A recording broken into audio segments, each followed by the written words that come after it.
Hello guys, welcome back again. मेरा नाम है जय और स्वागत है सभी का जीएस भक्ति यूट्यूब चैनल पे। तो गाइज एसएससी की तरफ से नोटिफिकेशन निकल के आ चुका है। यहाँ पे कुल मिला के 3261 वैकेंसी निकाली गई है और यहाँ पे एडवर्टाइजमेंट नंबर जो आपको दिया गया है वो है फेज 9 2021 सिलेक्शन पोस्ट।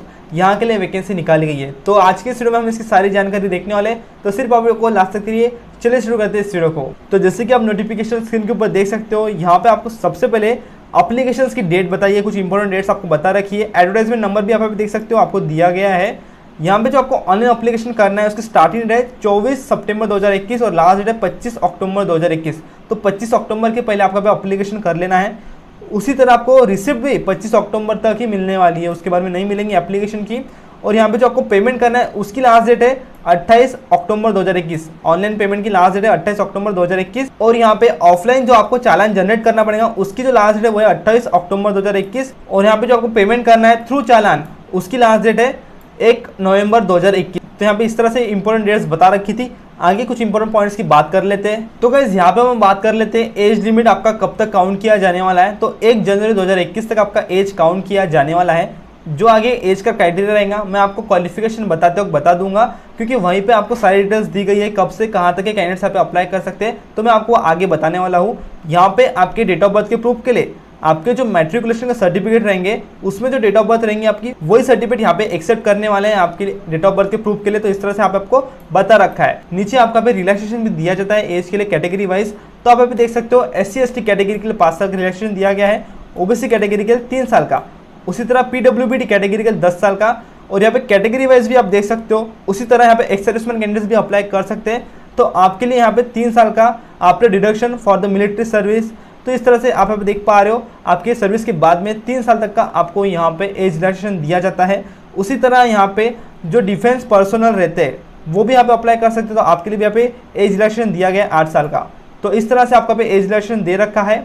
तो गाइस यहाँ पे जब आप एप्लीकेशन कर दोगे ऑनलाइन, तो एप्लीकेशन करने के बाद आपको एक बात ध्यान में रखनी है, आपका एप्लीकेशन की आपको प्रिंट आउट निकाल लेनी है, क्योंकि जब आप कंप्यूटर बेस्ड एग्जामिनेशन में जाओगे तब वो प्रिंट आउट वहाँ पे लगने वाली है। तो आपको एक ही काम करना है, आपके एप्लीकेशन का प्रिंट आउट निकाल के रखना है, वो आपके लिए आगे इंपॉर्टेंट रहने वाली है। तो गाइस अभी बात कर रहे थे एप्लीकेशन फी की। तो यहाँ पे आप नोटिफिकेशन में देख सकते हो, यहाँ पे जो वुमेन है और उसी तरह SC/ST category, PWBD category, ex serviceman candidates को यहाँ पे कोई भी फी देना नहीं है। और जो अदर कैटेगरीज है जिनकी जनरल, OBC, EWS, आपको यहाँ पे 100 रुपीज़ पे करना पड़ेगा।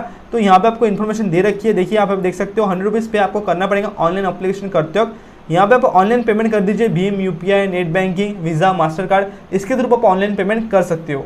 तो गाइस नोटिफिकेशन में आपको सेंटर ऑफ एग्जामिनेशन दे रखे। तो ये जो सेंटर ऑफ एग्जामिनेशन है मैं आपको पे पूरे बता नहीं सकता हूँ, लेकिन जब आप एप्लीकेशन करोगे तब आपको एक PDF के सेंटर ऑफ एग्जामिनेशन आपको काम आने वाले हैं, क्योंकि आपको जब वहाँ पे सिलेक्ट करना पड़ता है तब आप यहाँ पे देख सकते हो और वहाँ पे भी आपको पता चल जाएगा। लेकिन आपको नोटिफिकेशन में देखना है तो आप यहाँ पे आके देख सकते हो। तो ये आपको नोटिफिकेशन में दे रखे। तो गाइस अभी बात कर लेते हैं हम कंप्यूटर बेस्ड रिटन एग्जामिनेशन की। तो ये आपके सिलेक्शन के लिए बहुत ही महत्वपूर्ण है, तो उसका क्राइटेरिया हम यहाँ पे देख लेते हैं। तो यहाँ पे मल्टीपल चॉइस क्वेश्चन आपके कंप्यूटर बेस्ड एग्जामिनेशन में रहने वाली है। और इसका जो क्राइटेरिया रहेगा, इसका जो लेवल रहेगा वो आपके matriculation, higher secondary, graduation and उसके अबव लेवल्स तक रह सकता है। यहाँ पे उसी के ऊपर से आपको क्वेश्चंस आने वाले हैं। यहाँ पे आप देख सकते हो जनरल इंटेलिजेंस के आपके 25 क्वेश्चन रहेंगे, मैक्सिमम 50 मार्क्स रहने वाले हैं। उसी तरह जनरल अवेयरनेस के 25 क्वेश्चन रहेंगे 50 मार्क्स के लिए। और यहाँ पे क्वांटिटेटिव एप्टीट्यूड यानी कि बेसिक अरिथमेटिक स्किल, उसके 25 क्वेश्चन रहने वाले हैं 50 मार्क्स के लिए, यानी कि हर एक क्वेश्चन को 2 मार्क रहने वाले हैं। उसी तरह इंग्लिश लैंग्वेज के बेसिक नॉलेज के ऊपर क्वेश्चंस आएंगे, जिसके लिए आपको 50 मार्क्स यहाँ पे दिए जाने वाले हैं। यहाँ पे 0.50 मार्क्स का यानी कि हाफ मार्क्स का यहाँ पे क्या रहता है, नेगेटिव मार्किंग। यहाँ पे आपको जो टाइम दिया जाएगा वो है 60 मिनट्स, यानी कि 1 घंटे का आपका पेपर होने वाला है। और 80 minutes for candidates eligible for scribe as per para 8.1 and 8.2। तो जो स्क्राइब कैटेगरी है उनके लिए यहाँ पे 80 मिनट्स रहने वाले हैं। तो गाइस यहाँ पे जो रिटन टेस्ट की मैंने इन्फॉर्मेशन आपको बताई ये सभी के लिए कॉमन है, लेकिन यहाँ पे जो स्किल टेस्ट यानी कि टाइपिंग की, डेटा एंट्री की टेस्ट, कंप्यूटर प्रोफिशिएंसी की टेस्ट, ये आपकी होने वाली है आपके पोस्ट वाइज। तो इसकी जानकारी आपको रिटन टेस्ट के बारे में मिल जाएंगी, किन किन पोस्ट की ये होने वाली एग्जामिनेशन वो आप नोटिफिकेशन में देख सकते हो। यहाँ पे गाइस नीचे आपको नोटिफिकेशन के अंदर सिलेबस भी दे रखा है। तो आप देख सकते हो मैट्रिकुलेशन लेवल का जो सिलेबस है उसमें जो आपको पूछे जाएंगे क्वेश्चंस किस पॉइंट के ऊपर, किस टॉपिक्स के ऊपर पूछे जाएंगे। जनरल इंटेलिजेंस में तो आप यहाँ पे देख सकते हो आपको सारे टॉपिक्स दे रखे हैं। उसी तरह जनरल अवेयरनेस में कौन से टॉपिक्स आने वाले हैं वो भी आपको यहाँ पे दे रखे हैं। तो आप नोटिफिकेशन में एक बार देख सकते हो क्वांटिटेटिव एप्टीट्यूड के लिए भी आपको यहाँ पे दिया गया है। उसी तरह इंग्लिश लैंग्वेज में कहाँ से क्वेश्चन आएंगे वो आप यहाँ पे देख सकते हो। तो ये सिलेबस आपको आगे इम्पोर्टेंट होने वाला है। और जो 10+2 कैंडिडेट्स के लिए जो एग्जामिनेशन रहेंगी उनको जो टॉपिक्स रहने वाले हैं वो यहाँ पे आपको दिए गए हैं। तो देखिए जनरल इंटेलिजेंस, जनरल अवेयरनेस, तो गाइस यहाँ पे आपके क्वालिफिकेशन के लेवल के हिसाब से आपको यहाँ पे सिलेबस दिया गया है, तो आप जरूर से देख लीजिएगा नोटिफिकेशन के अंदर। उसी तरह यहाँ पे देखिए ग्रेजुएशन एंड उसके ऊपर के लेवल के लिए यहाँ पे आपको जनरल इंटेलिजेंस का जो सिलेबस रहता है वो दे रखा है। तो ये बहुत ही इंपॉर्टेंट है आप सभी के लिए, आपको नोटिफिकेशन में एक बार देख लेना है।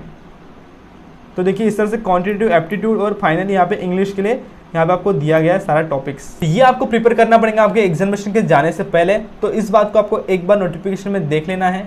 तो गाइस आपको पता ही होगा एग्जामिनेशन को जाते वक्त आपको आपके 2 पासपोर्ट साइज फोटोग्राफ लेके जाना पड़ता है, आधार कार्ड लेके जाना पड़ता है और आपको कॉल लेटर लेके जाना पड़ता है। तो ये बात आपको ध्यान में रखनी है। उसी के साथ साथ यहाँ पे नोटिफिकेशन भी आपको डॉक्यूमेंट्स दिए गए हैं, तो आप नोटिफिकेशन में भी एक बार देख सकते हो। मैं आपको यहाँ पे दिखा देता हूँ। तो देखिए आपको यहाँ पे आधार कार्ड या फिर आप वोटर ID कार्ड लेके जा सकते हो, ड्राइविंग लाइसेंस लेके जा सकते हो, पैन कार्ड, तो ये आपको दे रखा है। तो आप नोटिफिकेशन में देख सकते हो। यदि कोई भी दिक्कत आती है आपको, तो यदि कोई डॉक्यूमेंट्स आपके पास रहता नहीं है, आधार कार्ड रहता नहीं है, तो आप ये डॉक्यूमेंट्स यहाँ पे लेके जा सकते हो। ये आपको यहाँ पे क्लियरली बता दिया गया है। और गाइस जैसे ही आपका रिटन टेस्ट हो जाता है, आपका स्किल टेस्ट हो जाता है, उसके बाद में आपका यहाँ पे फाइनली डॉक्यूमेंट वेरिफिकेशन होने वाला है। तो वहाँ पे कौन से डॉक्यूमेंट्स आपको लगने वाले हैं, ओरिजिनल डॉक्यूमेंट्स कौन से लेके जाना है, वो आपको नोटिफिकेशन में दे रखे हैं, तो उनकी हम बात कर लेते हैं। तो गाइस यहाँ पे आपको डॉक्यूमेंट वेरिफिकेशन के वक्त मैट्रिकुलेशन है कि 10th का सर्टिफिकेट, क्वालिफिकेशन के सर्टिफिकेट्स आपको लेके जाना है। आपके जितने भी हायर लेवल तक की क्वालिफिकेशन है, सारे सर्टिफिकेट्स, मार्कशीट्स, आपको सर्टिफिकेट्स लेके चले जाना पड़ेगा।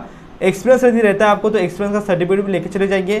कास्ट कैटेगरी का सर्टिफिकेट यहाँ पे आपको लगने वाला है। PWBD कैटेगरी को डिसेबल्ड का सर्टिफिकेट यहाँ पे लगने वाला है। उसी तरह एक्स सर्विस मैन के लिए भी यहाँ पे सर्टिफिकेट्स आपको एनेक्सर 9 में दिए गए हैं, तो आप वो देख सकते हो यहाँ पे। और discharge certificate ex service man का भी लगता है, वो भी आपको यहाँ पे लेके जाना पड़ेगा।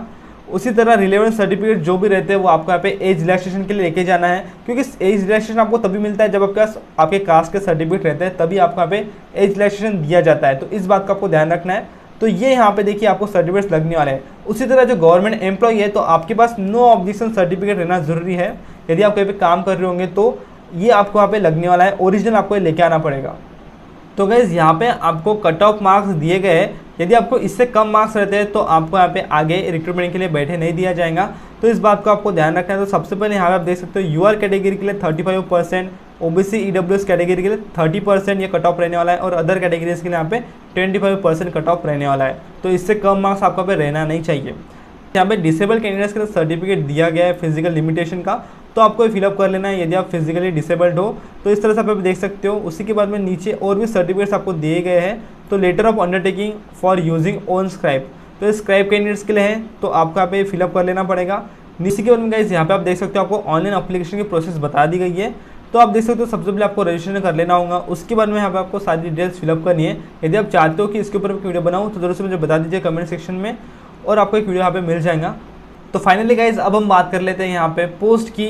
तो यहाँ पे आपको रीजन वाइज आप देख सकते हो वैकेंसीज दी गई है। सबसे पहले सेंट्रल रीजन के लिए है, यहाँ पे पोस्ट नंबर आपको दिया गया है, पोस्ट नेम दिया गया है, और किस डिपार्टमेंट के लिए पोस्ट है वो आपको बता दिया गया है। उसी तरह एज का क्राइटेरिया पे आप देख सकते हो, और आपको पे लेवल क्या रहेगा वो भी आगे हम देखेंगे। यहाँ पे देखिए मैं आपको बताने वाला हूँ तरीका जिसकी मदद से आपको यहाँ पे डिटेल इन्फॉर्मेशन मिलने वाली है। यहाँ पे आपको EQ लेवल दिया गया है, एजुकेशन क्वालिफिकेशन का लेवल दिया गया है, और यहाँ पे कैटेगरी वाइज वैकेंसी भी आप देख सकते हो। तो गाइस आपको नोटिफिकेशन के अंदर यहाँ पे ये जो पोस्ट नंबर आप देख पा रहे हो सबसे इंपॉर्टेंट है आपके पोस्ट को अप्लाई करने के लिए, क्योंकि यहाँ पे आप देखिए आपको क्वालिफिकेशन तो बता दिया गया है, सिर्फ क्वालिफिकेशन का लेवल बताया, पूरा क्वालिफिकेशन बताया नहीं है। आपको अभी डिपार्टमेंट का नाम दिया गया है और यहाँ पे एज दिया गया है, लेकिन क्वालिफिकेशन का जो है वो पूरी जानकारी दी नहीं है। तो मैं आपको वो बताने वाला हूँ कि कहाँ से आप पूरी जानकारी प्राप्त कर सकते हो। तो यहाँ पे आपको देखिए एक लिंक दी गई है, तो मैं इसे न्यू टैब में ओपन कर लूँगा। तो देखिए मैंने इसे न्यू टैब में ओपन कर लिया है। यहाँ पे आप क्लिक करोगे सिलेक्ट रीजन के ऊपर, तो देखिए यहाँ पे आपको रीजन्स बता दिए गए। तो सबसे पहले सेंट्रल रीजन यानी कि जो हमने देखा अभी CR वही है ये, तो ये CR रीजन ही है वो। उसी तरह यहाँ पे आप देख सकते हो central region, eastern region, Karnataka Kerala region, Madhya Pradesh सब रीजन, नॉर्थ ईस्टर्न रीजन, उसी तरह western region, southern region, northern region. तो अब मैं देखता हूँ यहाँ पे सेंट्रल रीजन के लिए सबसे पहले यहाँ पे आपको नोटिफिकेशन के अंदर आना है, और यहाँ पे आपको क्वालिफिकेशन का लेवल देखना है। तो देखिए यहाँ पे हम आते हैं नीचे, यहाँ पे मैट्रिकुलेशन के लिए देखिए आपको दिखाई दे रहा होगा। तो यहाँ पे इसका सबसे पहले आपको क्या करना है, ये नंबर देख लेना है। तो ये क्या है CR 10921। तो मैं आऊँगा यहाँ पे, और यहाँ पे मैं डाल दूँगा सेंट्रल रीजन, मैंने सिलेक्ट कर दिया, और यहाँ पे फेज़ डालना है आपको एग्जामिनेशन का, तो फेज़ 9 है, तो वो मैंने यहाँ पे सिलेक्ट कर लिया और सर्च कर दिया। सर्च करने के बाद आपके सामने सारी अपॉर्चुनिटीज़ निकल के आ जाएंगे, सारी पोस्ट आपके सामने आ जाएंगी। ये देखिए सारे जो नंबर यहाँ पे आपको दिए गए थे वो यहाँ पे आ चुके हैं। अब आपको किसके लिए अप्लाई करना है, तो वो किस तरह से आप यहाँ पे सर्च कर सकते हो। तो मैंने तो मैट्रिकुलेशन के लिए अप्लाई करना है, तो यहाँ पे देखिए ये नंबर मैंने यहाँ पे क्या किया था, ध्यान में रखा था CR10921। मैं यहाँ पे आऊँगा, यहाँ पे आने के बाद आपको कंट्रोल F प्रेस करना है लैपटॉप के अंदर। तो मैं यहाँ पे क्या करूँगा, CR10921। तो देखिए यहाँ पे आ चुका है ये। अब यहाँ पे आप बोलोगे कि आप लैपटॉप से कर रहे हो लेकिन हम मोबाइल यूज़ करते हैं, तो मोबाइल में आपको किस तरह से करना है इसके लिए मैं आपको अलग से एक वीडियो बना दूंगा। ये प्रोसेस में उसमें आपको बताऊंगा, तो जल्दी वो वीडियो आपको मिल जाएगा। अभी हम इसकी बात कर लेते हैं। तो यहाँ पे देखिए व्यू डिटेल्स पे हम क्लिक करेंगे, तो देखिए यहाँ पे हम आगे चले जाएंगे। तो देखिए यहाँ पे आपको पोस्ट का कोड दिया गया है, पोस्ट नेम दिया गया है, तो स्टाफ का, ड्राइवर का पोस्ट है, मैट्रिकुलेशन का, क्वालिफिकेशन क्या चाहिए डिटेल में आपको बता दिया गया है। तो देखिए यहाँ पे 10th पास अप्लाई कर सकते हैं, लेकिन आपके पास यहाँ पे लाइसेंस रहना चाहिए मोटर ड्राइविंग का। उसी तरह यहाँ पे आपको एक्सपीरियंस भी रहना चाहिए एटलीस्ट 3 ईयर, यानी कि कम से कम आपको 3 साल का एक्सपीरियंस यहाँ पे रहना जरूरी है। तो ये देखिए डिटेल में आपको क्वालिफिकेशन बता दिया गया है, जो कि आपको नोटिफिकेशन में नहीं मिलता था। तो इसी के लिए आपको वेबसाइट दी गई है, तो यहाँ पर आप डायरेक्टली आके पढ़ सकते हो। सर्च किस तरह से करना है वो भी मैंने आपको बता दिया, कंट्रोल F प्रेस करके आप यहाँ पे सर्च कर सकते हो। उसी तरह यहाँ पे आपको बताया कि वैकेंसी कितनी है, तो एक की वैकेंसी है, एज लिमिट बता दिया गया 18 से 25, और यहाँ पे ग्रुप C की ये पोस्ट है, नॉन टेक्निकल, और यहाँ पे आपको डिपार्टमेंट नाम दिया गया है। उसी तरह लेवल 2 का पेमेंट आपका भी दिया जाने वाला है, और इनिशियल प्लेस ऑफ पोस्टिंग का भी आपको बता दिया है। तो आपकी पोस्टिंग कहाँ होगी, पटना में सबसे पहले। उसी तरह यहाँ पे PWBD कैटेगरी अप्लाई कर सकते हैं, तो यहाँ पे नहीं कर सकते अप्लाई इसके लिए। और यहाँ पे आपको कोई स्किल चाहिए क्या, स्किल टेस्ट आपकी होने वाली है क्या, वो भी बताया है, तो वो नहीं होने वाली है। तो इस तरह से देखिए यहाँ पे आपको सारी जानकारी मिल जाएंगी, इसी के लिए मैं आपको ये बता रहा था, और ये आपके लिए सभी के लिए इंपॉर्टेंट है। अब मैं ऐसे से क्लोज कर दूंगा। तो नोटिफिकेशन में तो गाइज आपको बहुत सारे रीजन्स के लिए, जो रीजन्स मैंने आपको बताए उनके लिए कई तरह की वैकेंसी निकाली गई है यहाँ पे, कई तरह के डिपार्टमेंट्स के लिए। तो आपको नोटिफिकेशन में इस तरह से एक बार सर्च कर लेना है। मोबाइल से किस तरह सर्च करना है वो जल्दी मैं आपके लिए एक बैक टू बैक वीडियो यहाँ पे बना दूंगा। तो गाइस आशा करता हूँ ये वीडियो आपके लिए हेल्पफुल रहा होगा। यदि आपको कोई भी दिक्कत है आप कमेंट कर सकते हो, नोटिफिकेशन आपको हमारे टेलीग्राम चैनल पर मिल जाएगा। यदि वीडियो हेल्पफुल लगा वीडियो को लाइक करिए, आपके सारे दोस्तों को शेयर करिए, और इसी तरह के वीडियोस के लिए चैनल को सब्सक्राइब कर दीजिए। मैं मिलता हूं आपको अगली वीडियो में, तब तक ले जय हिंद, वंदे मातरम।